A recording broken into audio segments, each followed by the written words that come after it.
Hello, welcome to Life Matters. I'm your host, Brendan O'Connell. Well, we have a very special guest today from Virginia who travels all around the world and getting close to 1 million miles of flight miles. And we want to ask him about his organization, Human Life International, and some of the issues involved in some of the countries that he visits. So first, I would like to welcome you, Father Shenan Boquet. Well, thank you, Brendan. It's good to be with you and your audience today. Father Boquet, I wanted to ask you about several issues discussed. For instance, when it comes to contraception, condoms, there's very few, there's little known scientific facts about condoms. Could you talk about why condoms are rather a deceptive form of contraception? Yeah, Dr. Brian Close, who's been with Human Life International now a little over 21 years, has done a tremendous amount of research in this area, and even put together a book on behalf of HLI called The Case Against Condoms. Because there's this fallacy with condoms. There's this sense of a false sense of security, because we know that if we two levels of with the contraceptive use of a prophylactic of a condom is that people are told have safe sex, use a condom. We see this in many parts of Africa, for example, and underdeveloped parts of the world where there might be high levels of rates of AIDS and sexually transmitted diseases. And you hear this from the World Health Organization to many non-governmental agencies and organizations saying, we must promote condoms. We must promote condoms. Well, the reality is that it's under the false pretense that condoms are working. That it actually is preventing these diseases from being spread. So in many cases when they break, the actual misuse of the condom causes people to have a sense of leads down a pathway where we see, instead of a decrease, we see an increase in the numbers of AIDS cases and the numbers of sexually transmitted diseases, and even an example of this. Recently I attended a workshop by medical doctors and some scientists, and they were showing from a microscopic level the actual makeup of a condom, and then showed the size of the HIV, and how that the HIV, the virus itself, is much smaller and can pass through these microscopic holes. And so there's sadly a lot of misinformation, and what we see very sadly, in Kenya, I remember they had a beautiful chastity program that began a number of years ago, and it was really working. You saw the number of AIDS cases going down. You saw the number of sexually transmitted diseases going down. You saw where the issues within marriage was improving. The chastity programs were working, and then sadly, a governmental change in policies, procedures, outside Western influence, and the promise of money that would flow from these NGOs if they began to reintroduce the use of condoms, and so as a result, we saw the numbers begin to change. And we must also know that the issue with the use of condoms is hand in glove back to that contraceptive mentality and eventually into the abortion, because first of all, the condom means I am against. I want to block the possibility of the transmission of life and the possibility of conception. Well, we know when the cases where condoms are either from misuse or they break, and guess what? Now we have a possible pregnancy. So if we have a pregnancy, well, I didn't want the child to begin with, so now we have to introduce abortion. So this contraceptive use really flows hand in glove, whether we're talking about, the use of a contraceptive pill, or whether we're talking about the use of a prophylactic, an IUD, a diaphragm, spermicides, all these things. And we know human elements, there is great failure in the human element component, and so that's why abortion always flows from the use of contraception. Mm-hmm. And I wanted to ask you about when people talk about abortion, they talk about exceptions, and they often talk about hard cases. Can you speak to that? That's how they try to sell it, basically. They do, and again, I'll give you an example. So if I look into England, and look at the numbers I've seen, where if a family they're pregnant and the husband and wife go to the doctor and they find out that there's a strong probability that the little baby may be diagnosed with Down syndrome, that the numbers, depending on what poll or what numbers you see, that up to 90% of those cases end up with an abortion. And so you look at this, and this is, an example. Well, you wouldn't want your child to suffer. We wouldn't want the mother and father to experience great economic problems, and, they already have a few other children. This would add an extra hardship upon them, lots of responsibility that it might cause them to neglect their other children, or, so people kind of, pluck on these strings. And we see the same thing, with regard to other diagnoses that are there. And these are the things they use. The cases of rape, you'll see this come about. But the thing for our audience is we must start with an absolute, and that absolute is that every life is precious. No matter how that little life has come into being, that little life is precious, and it must be protected. And, using the words of soon-to-be, Saint Mother Teresa, it's the idea that, if one life, if every life is not protected, then no life is protected. And I think we have to see that in the culture. I mean, it's interesting. I come from the southern part of Louisiana, a place called Houma, but right about 55 miles away is the city of New Orleans. And I get the online newspaper every day, and I sadly have to say that there are murders every day in that city near my birth, and it's tragic. And all this flows from such a disregard toward human life. And so when we don't value every life, when we don't protect the absolute of every life, then we so easily haphazardly treat life in general. We can murder people so that I can either steal from them, or murder people so that I can have more opportunity. We see this flow. So it starts in the womb. The most vulnerable of our species is in the womb, and yet over 50 million, nearly 50 million little boys and girls globally every year are murdered at the hands of their parents, grandparents, family members, governments. It's the word tragedy does not even capture this in any conceivable way, and that's just when we're talking about abortion, that's not even talking about the issue of the abortifacients from the use of contraception, which can put this number into the hundreds of millions of little boys and girls that are lost every year, again at the hands of their parents. Well, I know we have an abortion counter on our website, not only in America, but also worldwide, that we developed. And we know that if you were to put in formulaic-wise the whole idea of contraception, abortifacient types of things, which is a very hard number to pin down, but it's exponential as far as the number of lives that are snuffed out. Exactly, and depending on which gynecologist doctor that you speak to, we are fortunate. We have 3 medical doctors on our board, and one is a gynecologist and a surgeon.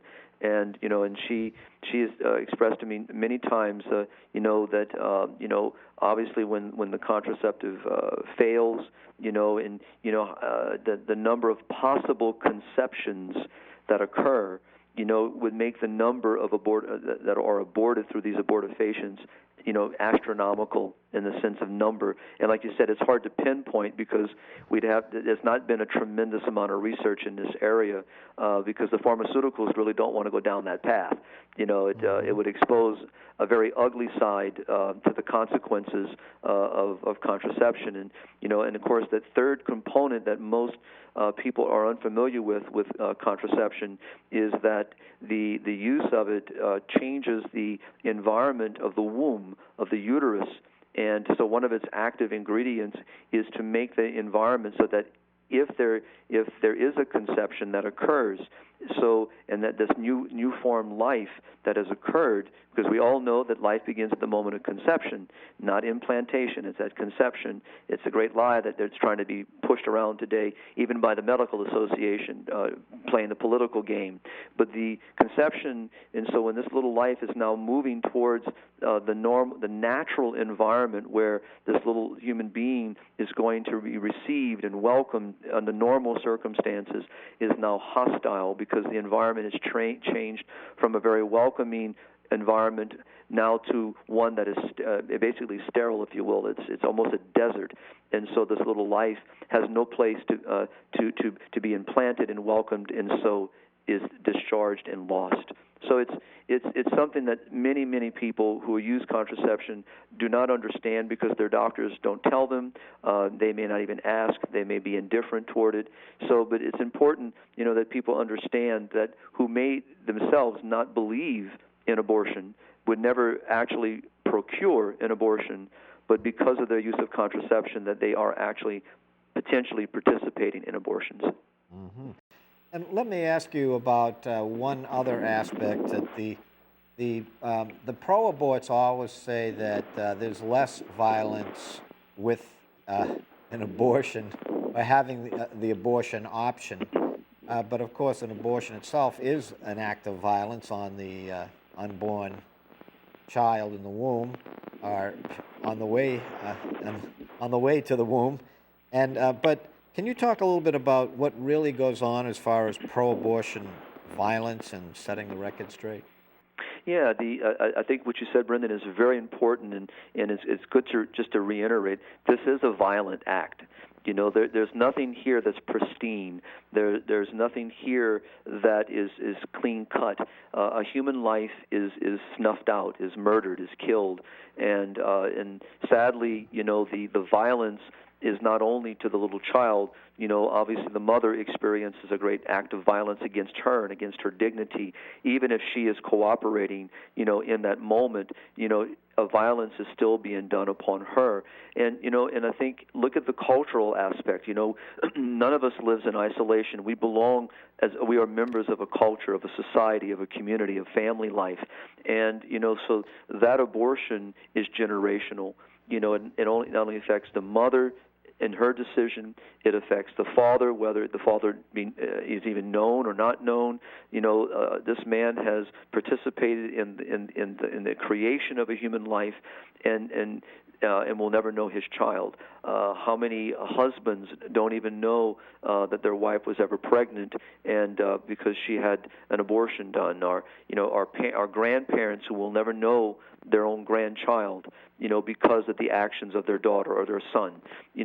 So this is there's no such thing as this only affects the woman. This is her choice. That is the biggest lie ever, and it's been allowed through the radical feminist movements and others trying to protect this industry of abortion to hide the real truth behind this violent act. And this little child, this beautiful little human being, is especially in later development, is pulled apart, and the agony of this human life, is a real consequence of this word we call abortion, and our audience needs to be more familiar. If they've never seen an actual abortion, they can watch The Silent Scream. There's a number of them out there that will truly show them the horror of this crime.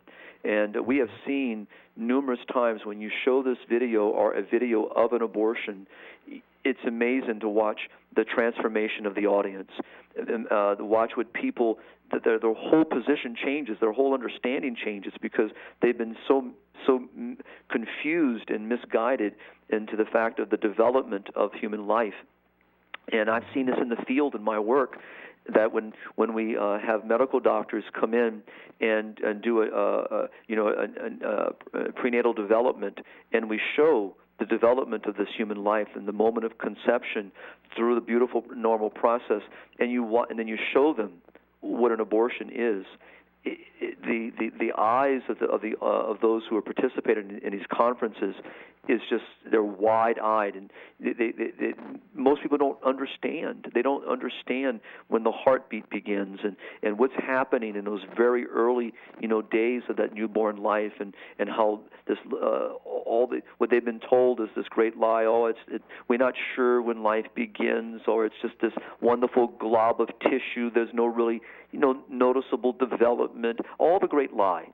As I told one administrator of a network of abortion facilities, and she's proceeding to tell me, well, we really don't know when life begins. And I just politely said, okay, let's stop right here in this conversation. I said, I know that you have a PhD in, and I named what she had a PhD in, and I said, and you and I both know that science does not defend what you just said. We both know that truth. And she got very angry and walked away from me.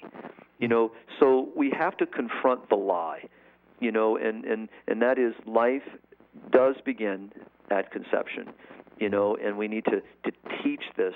And the violence that is done to that little life not only affects that little life, which we can never replace, it leaves a trail of blood on the mother, the father, the family, the community.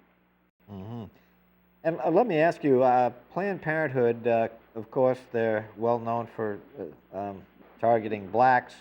Now they seem to be targeting Hispanics. Can you speak to that? And does the Hispanic community understand that they are being targeted by Planned Parenthood? I would say that I can speak to that because when I travel domestically here in the United States and and give conferences and talks and and visit and do vigils outside the abortion facilities, one thing that is very clear, that the great majority of these abortion facilities, these places of great violence, are in low-income neighborhoods. There are near low-income neighborhoods. They are targeted, a strong number of the percentage of black communities, Hispanic communities, and I would say within both of these, communities, there's a lot of misgivings. I gave a presentation to a gathering of pastors, of Catholic priests and non-Catholic pastors, and many of whom were evangelical Baptist pastors. And as we're given this presentation, a number of them didn't even know that there was a Planned Parenthood facility in their community. Many of them didn't even know what Planned Parenthood was and what they were doing. And that's hard, I think, sometimes maybe for our audience to say, well, how can people not know what Planned Parenthood is? I mean, with all that's been in the media, with the Center for Medical Progress, and what David has been able to do, and to expose all this, the selling of body parts and all this horror, how can people not know? Well, there are a lot of people that don't understand and still believe the propaganda of Planned Parenthood, that we provide services to women, and from mammograms and all the various things, but they don't want people to know that they are one of the number one providers of abortion. And as I did an interview in Texas recently, and they were telling me the media personality says, well, what's the difference between those who are promoting life and the centers that are helping for life and the safe havens and all the beautiful facilities? I was there for a fundraiser for a safe haven home that they wanted to build, and he said, what in Planned Parenthood? I said, well, go into Planned Parenthood and walk into their facility and say, I want to keep my baby. Can you help me? And I said, they're going to tell you there's the door, because the one thing that they offer is the death of your child. That's what they offer. But the other side, quote, will help you to provide a place to stay, shelter, food, clothing, help you with education, will provide services to help you with your family, because the people who are promoting the culture of life love life, respect life, and defend life. Planned Parenthood and those who are promoting the anti-life mentality and agenda have one thing, and that is they want to be able to keep that agenda of abortion. and that's it. And I've seen it with my own eyes. I was in Chicago and in Milwaukee about a year ago, and I remember this beautiful young black lady is being sadly dropped off at the abortion facility by her father, and she moves her way through us. And but one of the sidewalk counselors was able to get a few comments to her, and she comes out, and maybe 10 minutes later, and she's noticeably angry. And in her one of her hands, I don't remember if it was her left or her right, she's clutching very tightly in something. And and we would later find out it was the RU486 pill. So so she's clutching, and she goes across the street to the convenience store, and then she yells across the street to the one that was trying to intervene with her, "Where do you want me to go?" Just very angrily. And so we were able to walk her, to the beautiful Life Center right down the street, and meeting with her, and as we explained to her what the development of her child, and do an ultrasound and all, she released this pill to the counselor, and she even got more angry at first, because she says, "Well, they lied to me.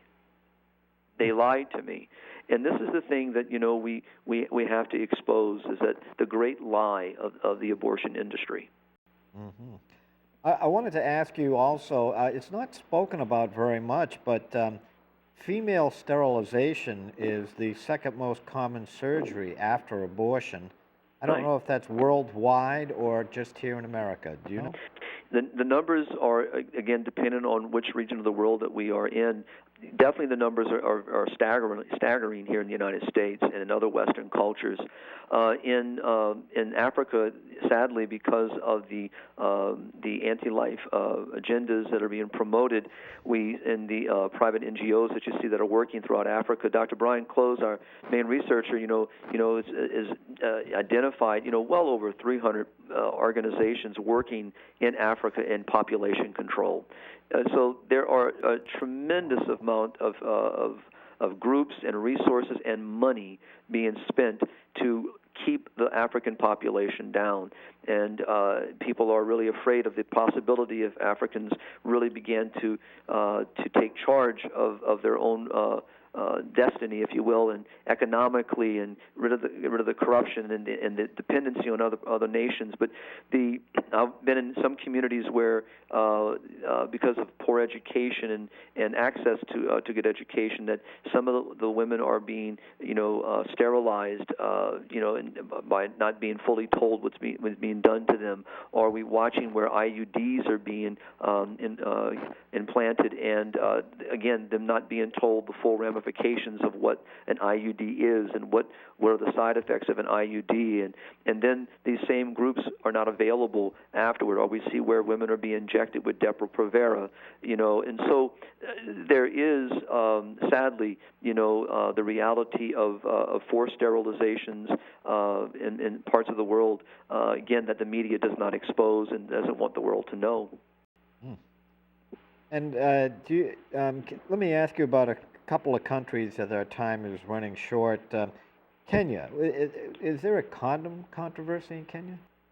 Well, it's been ongoing. As we watched where there was a beautiful chastity program that was implemented in Kenya and was being helped by Human Life International and those with the local government and regional government to really promote a response to the issues affecting Kenyans, and to be able to lower the number of AIDS cases and STDs, and to really protect the family, and to promote a very beautiful culture of life.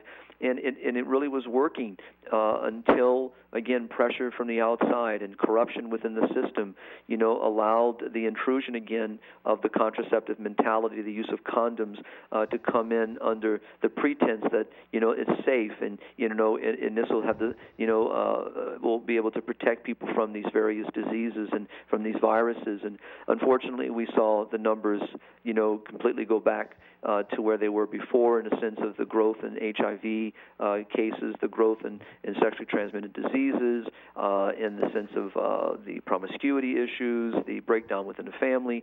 So, but at the same time, I will say this, so that our audience doesn't think that, this is all gloom and doom and we're never going to win, when it's all over with, what can we do about it? That's not true either. There are great, great warriors out there promoting the culture of life and doing remarkable, heroic work around the world, in Kenya and other parts of Africa every day, who are challenging these issues and having a tremendous impact in a positive way through education, by exposing the lies and educating people in these issues. It's remarkable. I give it, in the seconds we may have left, and in the Philippines, Mayor Sally Lee, declared her city in Sorsogon City to be a pro-life city after attending one of Human Life International's Asian Pacific conferences about 2 years ago. And she just won re-election. And the government has been violently working against her, and outside forces trying to persuade her to change her mind. And so but here is a remarkable warrior, doing what is good and right for her families and for her people, and keeping out something that's so violent that will only destroys and undermines the family, undermines the dignity of life. And I wish there were more people like Mayor Sally Lee in the world, and I know they're out there. I haven't met them yet, but it's a great sign of hope that there are people doing heroic things. Well, Father Boquet, thank you so much for coming on the show and sharing your thoughts and giving us a worldwide perspective, really, of what's going on. We could have done a third show. There's so many countries to discuss here, but I really appreciate your taking the time to come on the show, and hopefully our paths will cross soon.